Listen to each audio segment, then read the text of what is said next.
हम सब ब्रह्मांड की अनंत ऊर्जा को खुद में समेटी हुई सर्वशक्तिमान आत्मा हैं। हम सब में आत्म तत्व विद्यमान है। हमारे पुरखों ने ध्यान से समदृष्टा बनकर पूरी मानव जाति के कल्याण का बीड़ा उठाया है।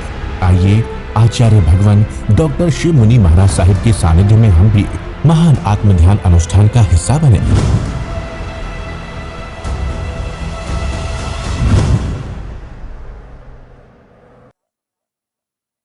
महावीर की साधना क्या थी?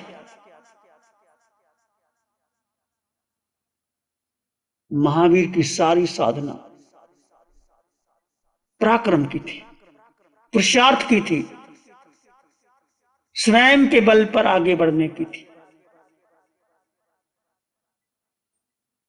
महावीर किसी परमात्मा को आश्रय स्वीकार नहीं करते। कोई देवी देवता, कोई परमात्मा, कोई अन्य शक्ति तुम्हें आकर के तुम्हें उभार देगी, तुम्हें ऊपर उठा देगी, ये हो ही नहीं सकता।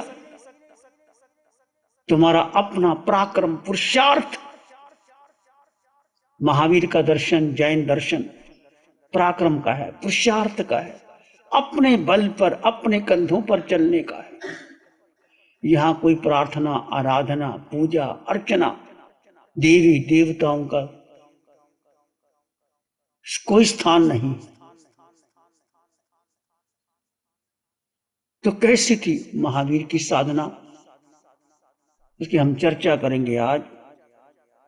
साधना को जानने के लिए जो साधना में बाधक तत्व हैं, कौन कौन से बाधक तत्व हैं जो हमें साधना करने नहीं देते, उसका भी आज चिंतन करेंगे। पहला है आलस। कार्य को सिद्ध करने के लिए साधन सामग्री उपलब्ध होने पर भी एकमात्र आलस्य के कारण कार्य सिद्ध नहीं हो पाता। जो होना है वो निश्चित है, होने वाला ही है, फिर पुरुषार्थ करने की आवश्यकता क्या है? होगा, निश्चित होगा। महावीर जानते थे, वो अरिहंत थे कि इसी भाव में मुझे मोक्ष प्राप्त करना है। परंतु महावीर ने 12.5 वर्ष की कठोर साधना क्यों की? इंद्र सामने खड़े हैं, प्रार्थना कर रहे हैं, प्रभु हम रक्षा करें आपकी। प्रभु ने कहा ऐसा हो ही नहीं सकता। आज तक कोई अरिहंत किसी के सहायता से अरिहंत बना हो? नहीं। देवराज इंद्र, मुझे किसी की जरूरत नहीं। ऐसा पराक्रम। कहा गया सिंहों के नहीं लेड़े, साधु चले ना जमात। सिंह इस संगठन में विश्वास ही नहीं करता। कभी देखा है 10-15 सिंह इकट्ठे होकर के जा रहे? जंगल में अकेला सिंह चलता। सिंहों के नहीं लेड़े, साधु चले ना जमात। जमात बना करके साधु नहीं चलता, अकेला, निर्ग्रंथ अकेला। जितने भी तीर्थंकर हुए हैं अकेले गए, उनके साथ में आते रहे पर वो अकेले निकले। तो महावीर की साधना एकाक की है, ध्यान की है, मौन की है, साधना की है। तो पहला जो बाधक तत्व है आलस। कार्य सिद्ध करने के लिए 5 तत्व चाहिए। याद है आपको 5 तत्व कौन से हैं? काल, स्वभाव, नियति, कर्म और पुरुषार्थ। 5 चीजें मिलते हैं तो कार्य की सिद्धि होती है। काल, स्वभाव, नियति, कर्म और पुरुषार्थ। 4 मिल जाए, पुरुषार्थ ना हो तो कैसे होगा? पुरुषार्थ बहुत जरूरी है। प्रभु महावीर जानते थे इसी भाव में मुझे मोक्ष होने वाला है। फिर भी महावीर के 12.5 वर्ष का पुरुषार्थ रहा। महावीर की चर्चा करेंगे पुरुषार्थ के बारे में। मैं आपसे पूछता हूं, आप क्या पुरुषार्थ कर रहे हैं? कौन सा पुरुषार्थ कर रहे हैं? कैसा पुरुषार्थ कर रहे हैं? पुरुषार्थ आचारांग सूत्र के अंदर पुरुषा परमचक्षु पिपरिकम्मा, भगवान की गाथा है। पुरुषा परमचक्षु, हे निर्मल ज्योति वाले पुरुष, तू पराक्रम कर। कौन सा पराक्रम? बोलो, कौन सा पराक्रम? सबसे ज्यादा पुरुषार्थ जीव का जीव में स्थित होना। जीव जीव में स्थित हो जाए। और कितना स्थित हो पाती है देखो, 1 मिनट के अंदर 5 बार तो मन जाता होगा इधर उधर उधर। और आज की साधना, कल की साधना, देख कोई भी साधना भगवान की उठा करके देख लो, जीव का जीव में स्थित होना। शुक्ल ध्यान, ये शुक्ल ध्यान है। आर्त रौद्र धर्म, आर्त रौद्र तो भगवान ने काली का छोड़ दो, क्योंकि मूल कारण आर्त रौद्र में, संसार का कारण आर्त रौद्र का है। कर्तापन, मैंने किया, उसने किया, अहंकार, ममकार, तेरा मेरा, शिकवा शिकायत, जिंदगी भर हम शिकवा शिकायत करते रहते हैं। आर्त रौद्र में आता है, कर्म बंधन का कारण है। और धर्म करते हो तो स्तुति कर ली, पाठ कर लिया, जप कर ली, माला कर ली, पूजा कर ली, इससे पुण्य का बंध हो जाएगा। शुक्ल ध्यान कठिन है, असंभव नहीं है। भगवान ने कहा पंचम काल में तुम शुक्ल ध्यान कर सकते हो, पंचम काल में अक्षय समगति प्राप्त कर सकते हो। इसमें पुरुषार्थ करना है, ये पुरुषार्थ है, एक ही पुरुषार्थ करना। मैं पुरुषार्थ करने के लिए जड़ और जीव का भेद, अभी हमारी पूर्णता नहीं हुई। हम कह देते हैं ये शरीर अलग है, आत्मा अलग है, जड़। जड़ का मतलब क्या है? ये जड़ के प्रति आसक्ति है, ये मोह है, बहुत दुखी करता है। सबसे ज्यादा जड़ का मोह, शरीर का मोह, कितना मोह। देखो, जरा सा कोई घाव हो जाए, जरा सा जुकाम हो जाए, बुखार हो जाए, सब छोड़ देंगे। आज उपवास नहीं कर सकते, बुखार आ गया, छोड़ देते हैं। और जब जब आप तप करोगे, ध्यान करोगे, शरीर पर उपसर्ग आएगा, निश्चित आएगा। मान करके चलो, तुम कौशक करो, 1 घंटे आधे घंटे का, कोई ना कोई उपसर्ग आएगा। आप 3 बातें मुख्य हैं पुरुषार्थ की। जड़ और जीव का भेद करते रहना। भेद की परिपूर्णता नहीं हो पाएगी अभी। परिपूर्णता कब होगी? जब केवल ज्ञान होगा।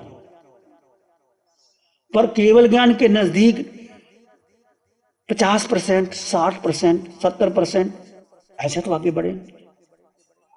जड़ जीव का भेद, और जड़ का मोह तोड़ना है, और जीव का जीव में स्थित होना है। जड़ जीव का भेद और जीव का जीव में स्थित होना। और तीसरा, मैं जीवात्मा पर श्रद्धा करना। चलो ये मान लेते हैं, एक फंडामेंटल। और उदय कर्म को स्वीकार कर लेना। जो परिस्थिति हो, अनुकूल हो, प्रतिकूल हो, कैसे भी हो, मेरा मान हो, अपमान हो, सुख हो, दुख हो, उसको स्वीकार कर लेना। कर्म सिद्धांत को स्वीकार कर लेना। इसमें पुरुषार्थ करना मुझे और आपको। कठिन है पर असंभव नहीं है। जो भी उदय कर्म आए, और भगवान महावीर का यही पुरुषार्थ था। उदय कर्म आए, भगवान महावीर ने दीक्षा ली। दीक्षा लेते ही जब उनके ऊपर चंदन का विलेपन और सुगंधित पदार्थ शरीर पर लगाए गए, भगवान को तो कोई जरूरत नहीं थी। जैसे वो दीक्षा लेकर के जाते, भ्रमर, पक्षी सुगंध लेके उसके शरीर को नोचते हैं, भगवान कुछ नहीं करते। उनके लिए वो इबादत बन गई। आई हुई परिस्थिति, जो परिस्थिति आ गई है उसको स्वीकार करना। उदय कर्म को, हम उदय कर्म को स्वीकार नहीं कर पाते। जो कुछ हो रहा है हमारे उदय कर्म से हो रहा है, बोलो नहीं हो रहा। तुम्हारा जन्म, तुम्हारे माता पिता, तुम्हें कुछ चॉइस थी तुम्हारी माता पिता की, ये मेरी माँ बने, पत्नी तो चुन करके ले आते हो, फिर भी झगड़े चलते हैं। जिसको चुन करके लाए हो उसके साथ ही अनबन रहती है। आई हाथ आए कजाले चली चले, ना अपनी खुशी से आए ना अपनी खुशी से गए। ना माता पिता का पता, ना परिवार का पता, ना कुल का पता, किस कुल में जन्म लेंगे, जैन कुल में लेंगे, हिंदू कुल में लेंगे, सिख में बनेंगे, सब जगह जाए आए हम, सब जगह जाए आए। अपनी कोई चॉइस नहीं। जो तुम्हें कर्म दिया, कर्म के कारण ये कारमान शरीर साथ जाता है। क्या जाता है?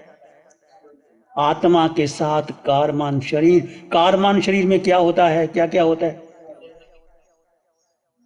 कारमान शरीर में क्या क्या होता है? पाप और पुण्य होता है। तुम्हारा पाप भी उदा आएगा और पुण्य भी उदा आएगा। कल आपने देखा चेलना को गर्भ में दुहद आया, ये पति के कलेजे का मांस खाऊं, कभी पत्नी सोच सकती? वो गर्भस्थ जीव चाहता है ऐसा।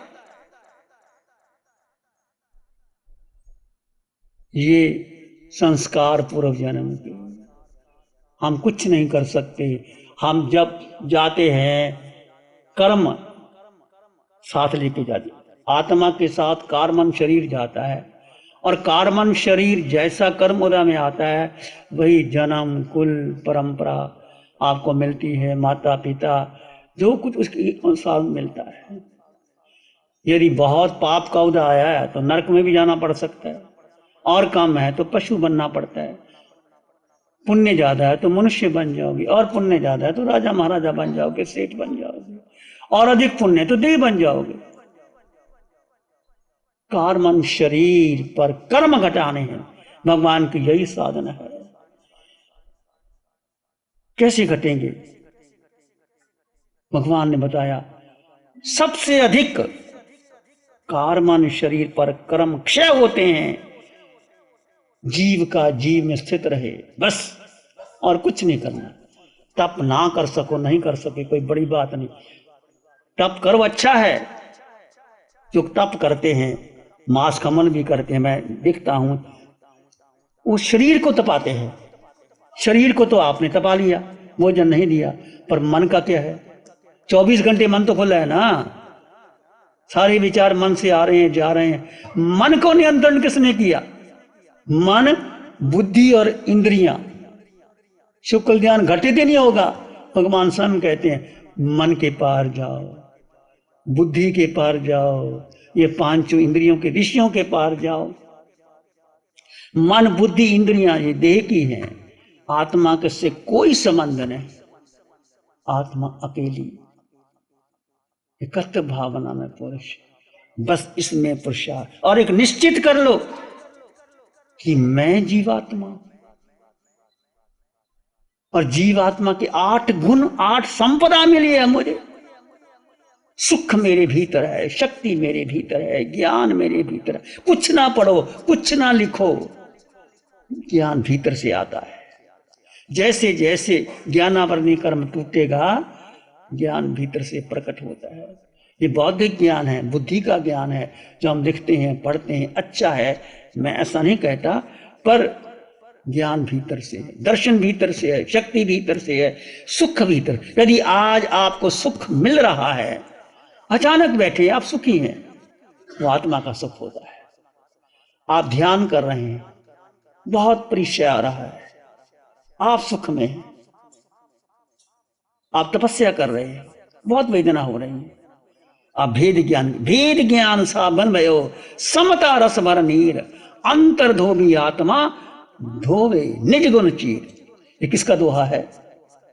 बनारसी दास, एक श्रावक कवि बनारसी दास, ऐसे श्रावक थे, भेद ज्ञान जानने वाले।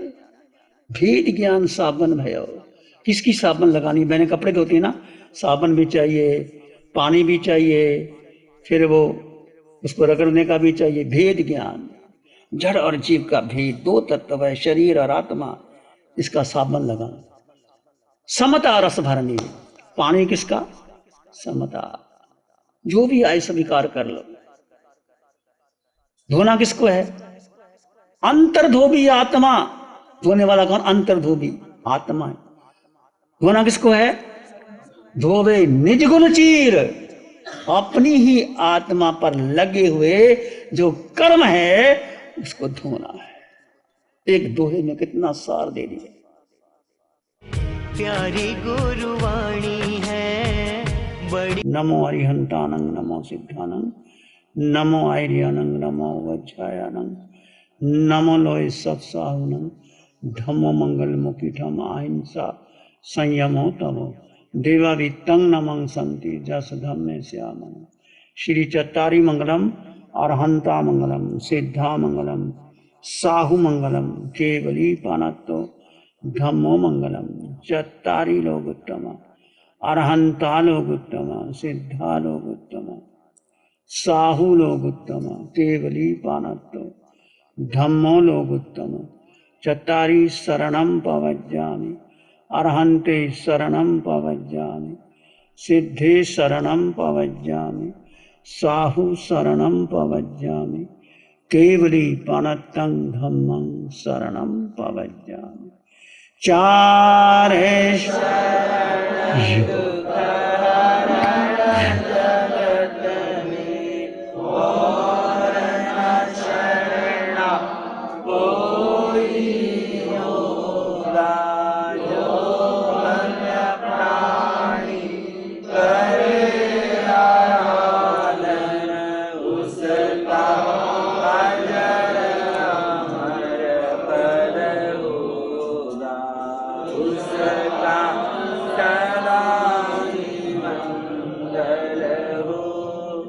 साठ सालों से अधिक समय से केजीओसी ग्रुप अपने हाई प्रिसिशन प्रोडक्ट्स जैसे staplers, staples, staple removers, paper punch, gun tacker, tape tool, pneumatic tool, industrial staples, stitch wire, scissor और किचन में यूज होने वाले कुछ प्रोडक्ट्स जैसे नाइफ, पीलर्स इत्यादि के द्वारा दुनिया के कंज्यूमर्स और अन्य बिजनेस पार्टनर्स को अपनी प्रोडक्टिविटी, एफिशिएंसी और क्रिएटिविटी निखारने में मदद कर रहा है।